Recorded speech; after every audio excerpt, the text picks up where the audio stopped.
Good morning, student. This is Nandita Singh from Lokmanya Tilak School. I am going to explain you chapter 7 of SST History. The chapter name is Rise of New Religions. इसका first part मैं आपको पढ़ा चुकी हूँ, जिसमें मैंने आपको उपनिषद के बारे में बताया था। उपनिषद अप्रोक्सीमेटली 108 होते हैं और इनके कुछ पार्ट वेद से भी लिए गए हैं, कुछ टेक्स्ट इनका वेद से भी लिया गया है। इसके बारे में मैंने आपको बताया था। 6 स्कूल्स ऑफ इंडियन फिलॉसफी बताया था। अब आज rise of new religion sect से स्टार्ट करना है।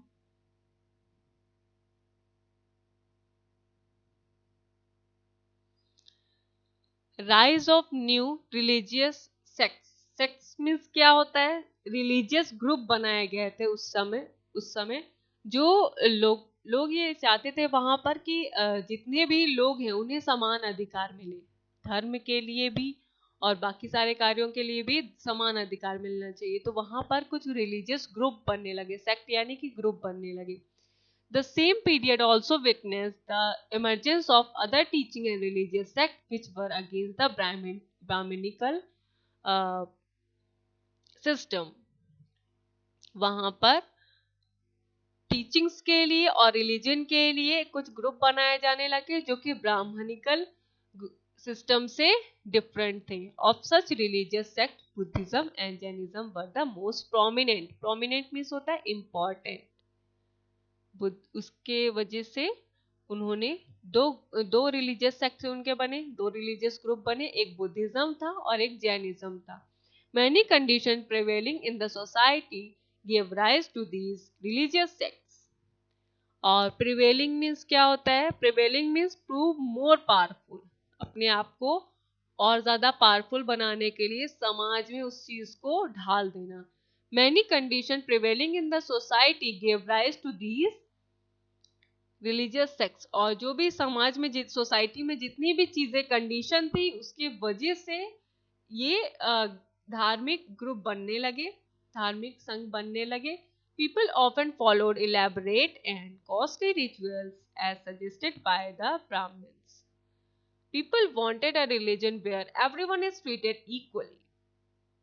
People often followed elaborate and costly rituals.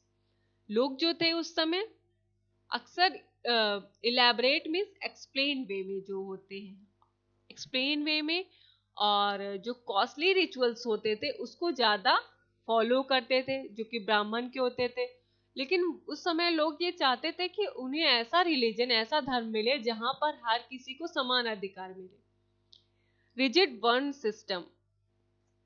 Earlier the varna system was based on occupations. पहले के समय में क्या था? वर्ण सिस्टम जो था वो उनके ऑक्यूपेशन यानी कि व्यवसाय पर डिपेंडेंट था। During this period it was determined by birth, hence the people of the upper varna look down upon those of the lower varna. Some of the new thinkers such as Gautam Buddha and Mahavir strongly opposed the hereditary domination of the Brahmin and the importance attached to the birth in the Varna system. During this period it was determined by birth.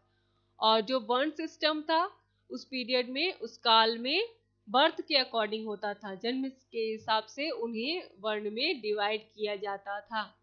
The people of the upper वर्ण, जो अपर वर्ण के लोग होते थे वो lower वर्ण के लोगों को हेल्प करते थे, उनका टेक केयर करते थे। Some of the new thinkers such as Gautam Buddha. कुछ जो न्यू थिंकर्स थे उसमें वहां उस समय प्राचीन काल में कौन न्यू थिंकर्स फेमस थे? गौतम बुद्ध, जिन्होंने बुद्ध धर्म का विकास किया था, और महावीर जिन्होंने जैन धर्म का विकास किया था। Strongly oppose the heredity domination of the Brahman. और ब्राह्मण का जो रूल्स था, रेगुलेशन था, जो डोमिनेशन था हेरिडिटी के अकॉर्डिंग। हेरिडिटी मीन्स होता है वंश के अकॉर्डिंग। जैसे कि कोई ब्राह्मण का बेटा भी ब्राह्मण बनेगा, उसको भी उतने ही अधिकार मिलेंगे जितना उसके पिता को मिले। तो इसके अकॉर्डिंग बाकी सारे लोगों को समान अधिकार नहीं मिल पाते थे। तो इसी का गौतम बुद्ध और महावीर ने अपोज किया था, विरोध किया था। And the importance attach to the birth in the varna system, और जो इम्पोर्टेंस थी वो बर्थ सिस्टम से अटैच थी। इंक्रीजिंग इन्फ्लुएंस ऑफ वैश्यास, वैश्य यानी कि जो बिजनेस से रिलेटेड थे, व्यवसाय करते थे, उनको वैश्य कहते थे। जैसे कि मैंने 4 वर्ण आपको बताया था, ब्राह्मण, क्षत्रिय, वैश्य एंड शूद्र। ब्राह्मण आप जानते हैं जो ज्ञान का अध्ययन करते थे और लोगों को शिक्षा देते थे। क्षत्रिय यानी जो कि प्रोटेक्शन करते थे, युद्ध करते थे, ये सारी चीजें करते थे। और वैश्य यानी कि जो व्यवसाय करते थे, बिजनेस करते थे। और शूद्र जो कि दूसरों की सर्विस करते थे, बाकी सारे लोगों की सर्विस करते थे, उनको सबसे ज्यादा लो कास्ट समझा जाता था। With increasing importance of trade the importance of Vysya also increase, जैसे कि व्यापार की इंक्रीमेंट होने लगा, व्यापार बढ़ने लगा, वैसे ही वैश्य की जो इम्पोर्टेंस थी वो भी बढ़ने लगी। In the Brahminical order Vysya were looked down upon, और ब्राह्मणिकल ऑर्डर में वैश्य की देखरेख होने लगी। New religion sect like Buddhism and Jainism did not attach any importance of the varna system, और बुद्धिज्म और जैनिज्म को वर्ण सिस्टम से बिल्कुल भी अटैच नहीं किया गया था। They believe in non violence and did not condemn the practice of usury. Usury means होता है लेंडिंग मनी, पैसे को उधार में लेना और उसका ब्याज बहुत ज्यादा मात्रा में देना, उसको कहते हैं हम अजरी।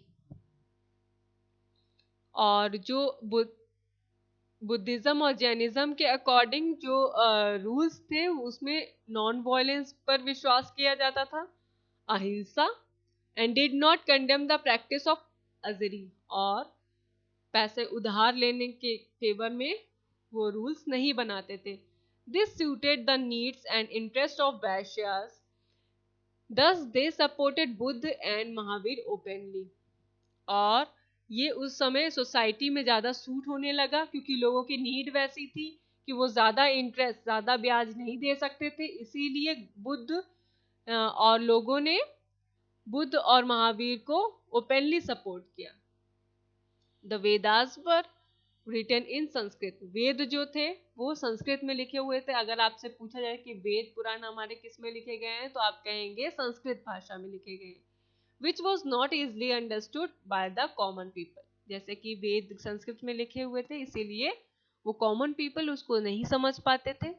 The simple everyday language was the need of the people, और लोगों की जो लैंग्वेज, अंडरस्टैंडिंग वाली लैंग्वेज थी, वो सिंपल लैंग्वेज थी जो डेली वो बोलते थे। Which was used by Buddhist and Jain thinker, और वही सेम कॉमन लैंग्वेज बुद्धिस्ट और जैन थिंकर भी यूज करते थे। अब नेक्स्ट है आपका जैनिज्म। जैनिज्म यानी कि जैन धर्म, और इसका विकास किसने किया था? भगवान महावीर ने किया था। Many of the philosophies and ideas related to Jainism were in circulation in the 7th century BCE. BCE means before Christ era. और बहुत सारे philosophers और many of the philosophies and ideas related to Jainism, Jain धर्म से related जितने भी philosophies और दर्शन और विचार होते थे वो 7th century में बनाए गए थे, उसी समय के थे। However, it was Varthaman Mahavir who gave them a definite shape in the 6th century. और इसका विकास किसने किया था? वर्धमान महावीर ने किया था। ये आपको नाम हमेशा लर्न होना चाहिए कि जैन धर्म का विकास किसने किया था? वर्धमान महावीर ने किया था, जिन्होंने इसको 6th सेंचुरी में एक डेफिनेट शेप दिया था जैन धर्म को। His teachings led to the rapid growth and spread to the Jain sect. और उनकी जो टीचिंग्स थी, जो भी उनकी शिक्षाएं थी, वो एक रैपिड ग्रोथ में हुई इस समय, और जैन धर्म के सेक्ट बनने लगे, ग्रुप बनने लगे। नेक्स्ट आपका है महावीर। Mahavir a Lichchhavi Prince. महावीर को एक लिच्छवी प्रिंस कहा जाता है क्योंकि उन्होंने लिच्छवी नामक स्थान पर रहते थे, वहीं पर उन्होंने ज्ञान का अध्ययन किया था। Mahavir a Lichchhavi prince left his home at the age of 30। Mahavir जो थे उन्होंने 30 एज में अपने घर को छोड़ दिया था। For 12 years he led a hard and lonely life. 12 साल तक उन्होंने बहुत ही कठिन जीवन बिताया, बहुत ही हार्ड लाइफ स्पेंड की अकेले। In his 13 year of asceticism, asceticism means एक मिनट, एसेटिज्म मीन्स होता है तप करना, तपस्या करना। तो in his 13 year of asceticism he attain enlightenment और निर्वाणा, उन्होंने एनलाइटमेंट प्राप्त किया, निर्वाण प्राप्त किया। ही बिकेम अ वर्दी एंड अ कॉन्करर, और वो एक वर्दी यानी कि अरहंत, वर्दी यानी योग्य और विजेता बन गए थे। He attain perfect knowledge of Kaivalya, perfect knowledge और Kaivalya, through which he conquered misery and happiness, और उन्होंने एक परफेक्ट नॉलेज ले ली थी, एक अच्छी ज्ञान प्राप्त कर लिया था, जिससे कि उन्होंने माइजरी यानी दुख और हैप्पीनेस यानी खुशी पर जीत हासिल कर ली थी।